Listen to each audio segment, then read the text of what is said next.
जय जोहार। मैं निशा द्विवेदी एक बार फिर से आप सबका स्वागत करती हूँ। आज हम हैं यहाँ पर रायपुर में, जहाँ फिल्म आई लव यू 2 का प्रीमियर चल रहा है। आज हमारे साथ बॉलीवुड की एक छोटी सुपरस्टार बेबो रजवानी है, जिसको आप सब जानते होंगे। चलिए करते हैं बेबो से कुछ खास चर्चा आई लव यू 2 के बारे में।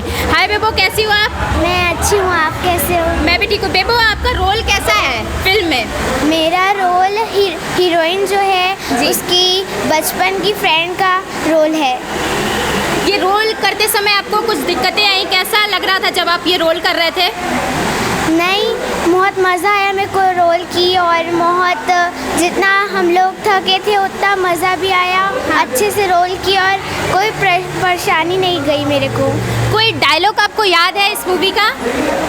हाँ, एक याद है। बताइए आप। तोला भी कुछ कहना है क्या? तोला भी कुछ कहना है क्या? बेबो, इस मूवी में बहुत सारे गाने हैं, आपने भी सुने होंगे। आपका फेवरेट गाना कौन सा आई लव यू 2 का? तोला मैं बोलूँ आई लव यू 2। आप थोड़ा सा 2 लाइन हमारे दर्शकों को सुनाएंगे? सिर्फ 2 लाइन, ज़्यादा नहीं। तोला मैं बोलूँ आई लव यू 2। तोला मैं बोलूँ आई लव यू 2। जी हाँ दोस्तों, मैं सभी से बोलना चाहूँगी कि ये बहुत अच्छी मूवी है। आप सब अपने नज़दीकी सिनेमा घरों में देखने के लिए ज़रूर जाएं। आज मेरे साथ यहाँ पर दिनेश जी हैं, दिनेश साहू जी, साथ में नेहा भी हैं। मैं आपसे फिर मिलूँगी एक बार, तब तक के लिए जय हिंद, जय जोहार।